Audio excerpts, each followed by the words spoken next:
beauty, image, is not about perfection. It's about intentionality. Can you repeat that word, please? Intentionality. However,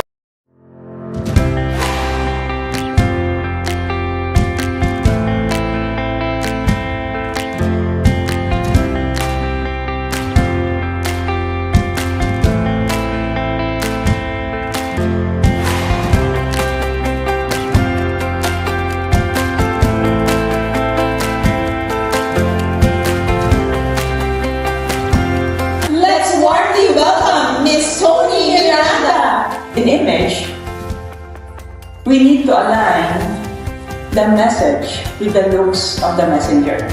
We also need to have clarity on what you want to be intentional with. To have a transformation, to be able to project an image that is not outside in. We wanted our image to be a projection or a reflection of what's inside your heart. For that to happen, we need to feel good first. Then when we feel good of who you are or of whose you belong, then that's the time you will decide. You will become intentional not to waste your looking good. When you have that clarity, when you have that stable view of yourself, not the distorted view of yourself, then you will always decide to look good. We are designed to do good. You are fearful and wonderfully made, and you have been prepared already to do good. It's just that we are not that mindful to plan out how you will be remembered. We need intentionality to have that legacy. You are enough to impress, but not all are able to inspire. And you cannot inspire others if you have not planned out on your legacy. And you cannot plan out your legacy if you do not have clarity on who you are. You have to anchor your worth to the one who created you, who is not changing yesterday, today, and tomorrow.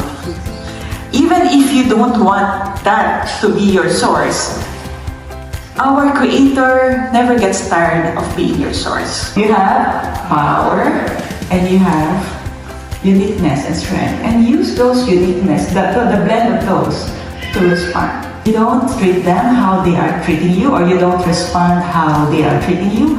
You respond according to who you are. Remember, you have worth. You have purpose. Authenticity is very important in image. No matter how branded, how much you create a makeover, if you're not that authentic, you will get tired. So, own your authenticity, embrace it, and love it. What we should pursue is doing more that matters most. When you begin to understand, have clarity on who you are, your purpose, and how you want to be remembered, then you will now choose to say no on things that do not matter most, and say yes to things that matter most. You are not designed just to be seen, S-E-E-N. You are created to inspire. I am taking care of myself because I want the Lord to be able to use me for His glory. The most important person in your life is the one in front of you.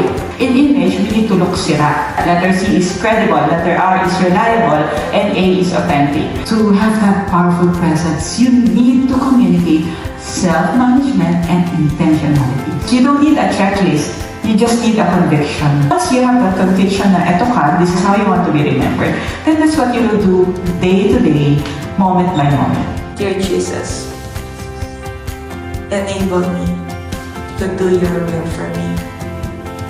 I receive you as my Lord and Savior, and thank you for the free gift of eternity and my salvation. In Jesus' name, amen. What are the simple ways to look slimmer and put together every day?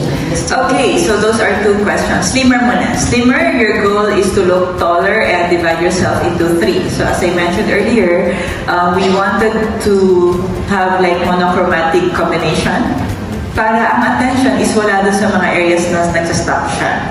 Second is to divide yourself into 3. So, as I mentioned earlier, di ba, if your color inside should be the same monochromatic, then layer. It could be a scarf, it could be a cardigan. Then, na-divide na yung sarili mo sa 3. Next is also could be your hair. No? Sometimes, we wanted to make our hair so long dahil tinatago natin yung neck. It's actually the other way around. The shorter the hair, mas ang focus na nila is sa face kasi lumalabas na yung face natin. Then they don't look at your body. How can women, aside from the looks, no, how can women balance humility and confidence in today's world? Okay, yeah. So I'll take it from in today's world. We can only balance it when you rise above the world. You know? So like I mentioned earlier, you can use the power of one. The source of your confidence is just the Lord and your audience is the Lord. So when your audience is the Lord, then yung presence happens. But when the source of confidence is the Lord and not you, then humility happens. So that's how you can balance. But when the source is like left and right and daming tao, you may not be able to balance because you might be finding yourself pleasing a certain aspect. So some could be pleasing yourself, then you're not gonna be humble. If you're gonna please someone others, then yung standards natin nagbabago. But the power of one helps life simple, and if you are able to master simplicity and the basics, then that's good. Na mababalansan natin. So si Lord na. How can we maintain a decent look and still intentionally inspire other ladies? Think of image as your non-negotiables. So when you begin to change perspective and rearrange your priorities, which includes taking care of the self, and taking care of the self includes being mindful of your image. So you just need to make time for it because it's basic. How do you think can we relate to people who are not Christians like us? We need to find joy first in being a Christian. It's not so easy to already address how to be seen and how to interact as a Christian if we are not enjoying or finding that joy in being a Christian.